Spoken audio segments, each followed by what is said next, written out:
Om Namah Shivaya. For the satisfaction of all beings. Discourse by MahaPeriyava from the book Voice of God, Volume 1. Yagas, which are meant for the Devatas, Tarpanam to Pitrus, and Shraddha should be performed without fail. Along with these, our ancestors were also performing puja to God, offered food to guests, and Vaishvedayam meant for all beings. You may or may not be doing this, but it will be good to hear about this. You have studied a lot. You are still studying.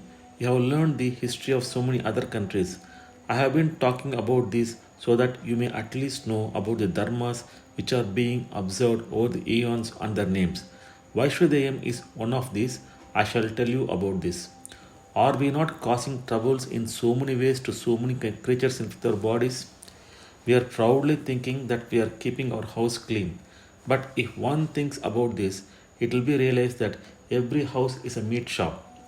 It is not one meat shop. Our Shastras say that there are 5 meat shops. What are they? Pancha Sunakru Hastasya Vartante Aharaha Sada Kantini Beshani Kalli Jalakumbha Upaskara. The conventional vegetable cutter is a meat shop. Do we not cut the vegetables with that? Vegetables also have life. The place where they are tortured is a meat shop. Next come the grinder, rice mill, etc. Are we not grinding the grains with these without any sympathy? Here, an objection raised by non-vegetarians needs to be answered. They tell the vegetarians, do not the vegetables and grains we eat have life in the same way as animals whose meat we eat? It is true, but although there is no difference in kind between the two types of food, there does exist difference in the degree of violence. While it is true that the vegetable and plants have life and feelings, they do not experience pain to the same degree that man and animals and birds experience. This has been measured scientifically. Apart from this, it is only a few varieties like greens which are pulled out from the soil along with the roots, but in respect of other plants, no physical harm is caused to them and only the vegetables are plucked from them. Plucking like this is like our cutting the hair or nails. The plants will suffer very little pain by this. There is not even this much pain caused to plants when we eat fruits which are ripe and withering. Even in respect of paddy plants, we take the grain only when the plants have grown to their full and bent down, unable to bear the weight of the grain bunches. Even if we do not harvest them, they will fall in a few days and perish. In another way too, we can make the non-vegetarians realize that vegetarian food is better than non-vegetarian food. Now, they are eating only selected varieties of meat.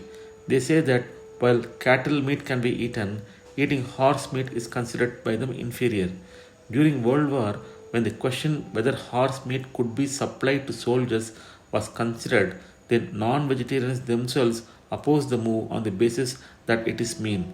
In the same manner, when they consider it civilized to eat animals, birds, and fish, they say that some tribals in Africa who eat human flesh, cannibals, are uncivilized and criticize them. When they tell us, just as what we eat have life, what you eat also have life, we can ask them in return, yes, when it comes to cruelty to life, all life is same. Why do you not eat human flesh and why do you make a distinction between human life and animal life?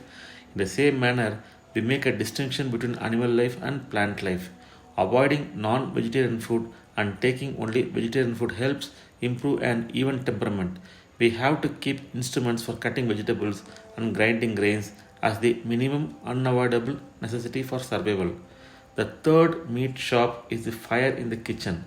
Several insects fall in the fire and perish. We put fire in one place. An ant must be moving there. It will perish.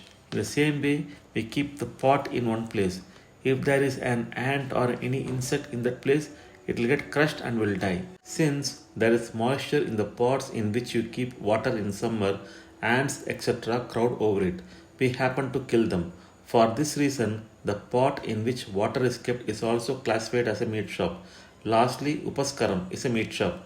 Upaskaram means what we use for cleaning the floor and mopping the dust and rubbish. Do we not cause harm to so many creatures in this process? Thus, there are 5 meat shops in our home. We should not hurt even those creatures which harm us, but here we happen to cause harm to creatures which did no harm to us, along with those which harm us. When we think of this, we feel sorry that we satisfy the demands of our stomach by causing harm to so many creatures. But these are matters which we cannot avoid. We do not indulge in this deliberately. Therefore, there is atonement for acts which are beyond our control. The atonement thus performed is Vaishvadeyam. The creatures which suffered on account of our activities should attain a good state. May God forgive us. With these thoughts, sacrifice is offered for the satisfaction of all creatures. In Vaishvadeyam, sacrifice is offered to all creatures in the world and also to those excommunicated from the society. By performing Vaishvadeyam, many of our faults will get removed. Several beings will get their food. Along with Vaishvadeyam, which is Bhute Yajna, it has been ordained that Puja, Yajnam, etc., which are Deva Yajnam, Manusha Yajna, entertaining guests, Pitru Yajna, offering oblations, Brahma Yajna, teaching others the Vedas which you have learned, should be performed. These Pancha Mahayajnas, 5 great yajnas, were being performed by all people, including the rishis who were Brahmaputras over the eons. From ancient times and up to the time of our grandfathers, these were being performed regularly in accordance with Shastra. This should have continued uninterrupted up to the time of Pralaya, deluge, but we have earned the name for cutting off this thread in our times. Giving up the practices that were being followed from time immemorial, not only have we lost the benefits of following them, but we have prevented our future generations from enjoying the benefits. I am talking of several observances and practices. Think about how much of this we are doing, how much we are not doing, and how much we can do. Even if everything cannot be performed, keeping in view the needs of working for a living, we should do whatever is possible. We should at least sincerely feel that we have not been able to carry on the other good practices.